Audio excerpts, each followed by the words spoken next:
Hello friends, welcome to REVA'S. நான் ரேவதி சிவகுமார். ரேவதி சசிகுமார் அப்படிங்கிற அக்கவுண்ட்ல இருந்து அக்கா நெக்ஸ்ட் வீடியோல என் பேர் சொல்லுங்க. மை நேம் இஸ் கௌஷியா அப்படின்னு சொல்லியிருக்காங்க. ஹாய் கௌஷியா, வெல்கம் டு REVA'S பா.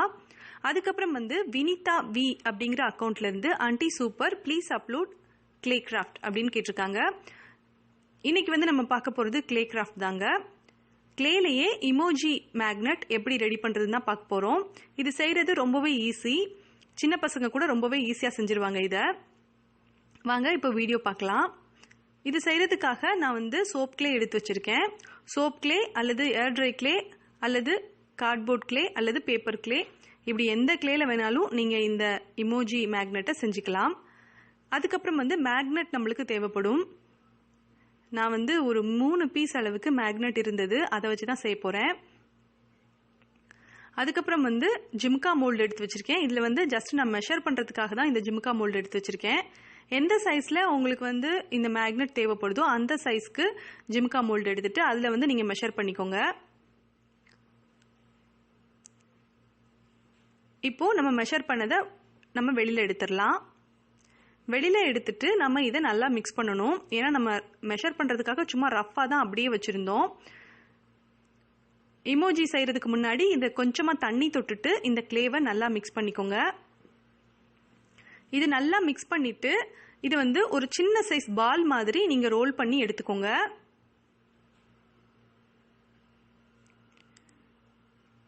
இப்போ நான் ஒரு குட்டியா ஒரு பால் சைஸ்க்கு நான் ரெடி பண்ணியிருக்கேன். இதுல நம்ம எடுத்து வச்சிருக்கிற மேக்னெட்டை உள்பக்கமா வச்சு நல்லா பிரஸ் பண்ணீங்க அப்படின்னா இது ஒரு ரவுண்ட் ஷேப்க்கு வரும். ஓரங்கள்ல கீறல்களோ பிளவுகளோ இருக்காத மாதிரி நீங்க இதை ரெடி பண்ணிக்கோங்க. ஒருவேளை கீறல்கள் இருந்தது அப்படின்னா இம்மிடியட்டா நீங்க கொஞ்சமா தண்ணியை கையில தொட்டு தொட்டு இதை சரி பண்ணி விட்டுருங்க.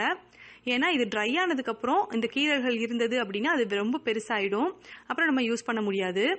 அதனால ஈரமா இருக்கும் போதே சின்ன சின்ன கீறல்கள் அப்புறம் அன்ஈவனா இருக்கிற போர்ஷன் எல்லாத்தையுமே கையில தண்ணி தொட்டுட்டு இதை சரி பண்ணி விட்டுருங்க. சரி பண்ணி விட்டதுக்கு அப்புறமா உள்ள நம்ம வச்சிருக்கிற மேக்னெட்டை வெளியில எடுத்துடணும்.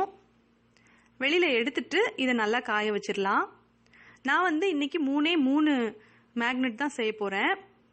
ஸோ அதுக்காக 3 குட்டி பால் சைஸ்ல கிளே எடுத்துட்டு நான் இந்த இமோஜி ஃபேஸ் ரெடி பண்றதுக்காக நான் ரெடி பண்ணிக்க போறேன்.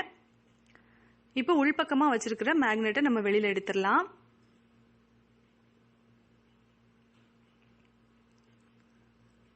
வெளியில எடுத்தாச்சு. இனி இது நல்லா ட்ரை ஆகணும். அதுக்காக நம்ம இதுக்கு ஒரு நாள் கிட்ட ரெஸ்ட் கொடுத்துடலாம். இது நல்லா ட்ரை ஆனதுக்கு அப்புறம் தான் நம்ம பெயிண்ட் பண்ண முடியும். ஈரமா இருக்கும்போது பெயிண்ட் பண்ணக்கூடாது. ஒருவேளை நீங்க நேச்சுரல் கிளேல ரெடி பண்ணிருக்கீங்க அப்படின்னா அந்த கிளே நல்லா ட்ரை ஆனதுக்கு அப்புறம் அதை பேக் பண்ணிட்டு அதுக்கப்புறமா நீங்க பெயிண்ட் பண்ணிக்கோங்க. சோப் கிளேங்கிறதுனால இது ட்ரை ஆனதுக்கு அப்புறம் நான் டைரக்டா பெயிண்ட் பண்ண போறேன். எல்லோ கலர் எடுத்து வச்சிருக்கேன், அக்ரிலிக் பெயிண்ட். இது இந்த அக்ரிலிக் பெயிண்ட்ல நான் தண்ணி கலக்கல. தண்ணி கலக்காம டைரக்டா அப்படியே திக்கா எடுத்து நான் பெயிண்ட் பண்ணிக்கிறேன். ஃபர்ஸ்ட் ஃப்ரண்ட் சைடை ஃபுல்லா பெயிண்ட் பண்ணி முடிச்சிருங்க. அது ட்ரை ஆனதுக்கு அப்புறம் அதை அப்படியே திருப்பி வச்சுட்டு பேக் சைடு உள்ளேயும் நல்லா நீங்க பெயிண்ட் பண்ணி விட்டுருங்க. இதை பெயிண்ட் பண்ணிட்டு இது நல்லா ட்ரை ஆகட்டும். இது நல்லா ட்ரை ஆனதுக்கு அப்புறம் இதை திருப்பி வச்சுட்டு அதுக்கப்புறமா இமோஜியோட ஃபேஸை நம்ம டிராயிங் பண்ணிக்கலாம். இது நல்லா ட்ரை ஆயிடுச்சுங்க, சூப்பரா காஞ்சிடுச்சு. இனிமே நம்ம இதுல டிராயிங் பண்ணலாம். பெயிண்ட் பிரஷோட பேக் சைட்ல நான் கொஞ்சமா பிளாக் கலர்ல அக்ரிலிக் பெயிண்ட் எடுத்திருக்கேன். இது கண் வரைகிறதுக்காக.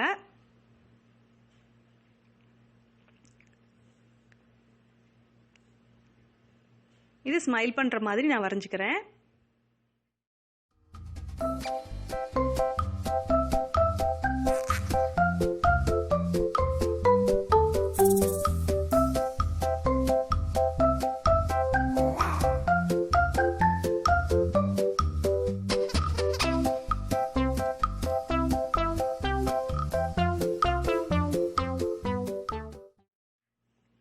நம்ம இந்த எமோஜியோட ஃபேஸை பெயிண்ட் பண்ணி முடிச்சுட்டு இது நல்லா ட்ரை ஆகணும். இது நல்லா ட்ரை ஆனதுக்கு அப்புறம் இதுக்கு வார்னிஷ் கொடுக்கணும். நான் இன்னைக்கு ஸ்ப்ரே வார்னிஷ் தான் யூஸ் பண்ண போறேன்.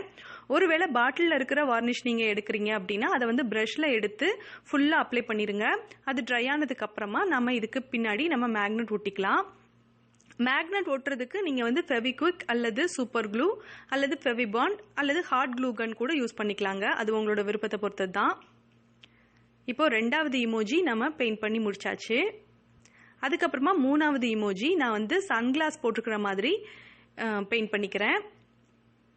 மறுபடியும் சொல்கிறேங்க, உங்களுக்கு பிடிச்ச இமோஜியை நீங்கள் வந்து பெயிண்ட் பண்ணிக்கோங்க. நான் வந்து 3 மேக்னெட் இருந்ததுனால எனக்கு பிடிச்ச 3 இமோஜியை நான் டிராயிங் பண்ணிவிட்டு அதுக்கப்புறமா பெயிண்ட் பண்ணிக்கிறேன். இது ரொம்ப சூப்பராக இருக்கும். உங்களுக்கு ஸ்கூலில் கொடுக்குற சர்க்குலர் எல்லாம் பீரோலையோ அல்லது உங்களோட டேபிள்லையோ அல்லது நீங்கள் ஃப்ரிட்ஜில் கூட இதை ஒட்டி வைக்கலாங்க. ரொம்ப அழகாக இருக்கும். இப்போது வார்னிஷும் நான் கொடுத்து முடிச்சிட்டேன். இனிமேல் நம்ம வந்து இதில் ஃபெவிபாண்ட் யூஸ் பண்ணி நான் ஒட்டிக்க போகிறேன். ஃபஸ்ட்டு சொன்ன மாதிரி தான், ஹார்ட் க்ளூ கன் இருந்ததுன்னா ரொம்பவே குயிக்காக ஒட்டிடும். இது ஃபெவிபாண்ட் மாதிரி UHA. இந்த UHA போட்டோம் அப்படின்னா கொஞ்ச நேரம் நம்ம வெயிட் பண்ணணும். வெயிட் பண்ணிவிட்டு அதுக்கப்புறமா மேக்னெட் ஒட்டிக்கலாம்.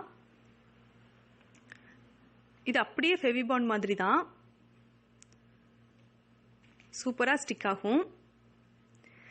3 இமோஜிலையுமே நம்ம இதே மாதிரி மேக்னெட் ஒட்டிடலாம். மேக்னெட் ஒட்டிட்டு அதுக்கப்புறமா இது நல்லா ட்ரை ஆனதுக்கப்புறம் நம்ம எடுத்து யூஸ் பண்ணலாம்.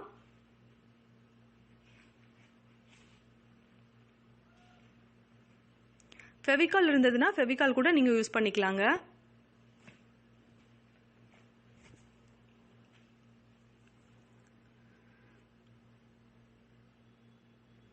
இந்த வீடியோ உங்களுக்கு பிடிச்சிருக்குன்னு நினைக்கிறேன். இந்த வீடியோ உங்களுக்கு பிடிச்சிருந்ததுன்னா இந்த வீடியோவுக்கு லைக் பண்ணுங்க, உங்கள் ஃப்ரெண்ட்ஸோட ஷேர் பண்ணிக்கோங்க.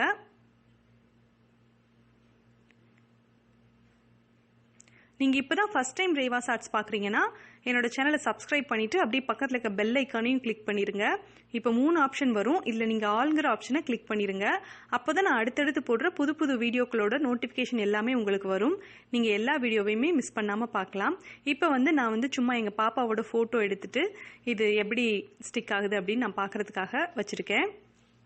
அதுக்கப்புறம் ரேவாஸ் ஆர்ட்ஸ்க்குரிய ஃபோட்டோ ஒன்று நான் எடுத்து வச்சுருக்கேன். அதையும் நான் வந்து பீரோவில் ஒட்ட போகிறேன். இது ரொம்ப சூப்பராக இருந்துச்சுங்க. எங்கள் வீட்டில் எல்லாருக்குமே ரொம்ப பிடிச்சிருந்தது.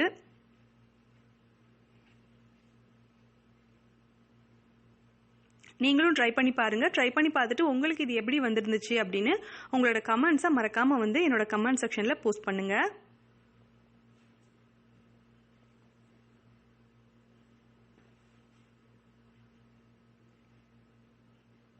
தேங்க்ஸ் ஃபார் வாட்சிங்.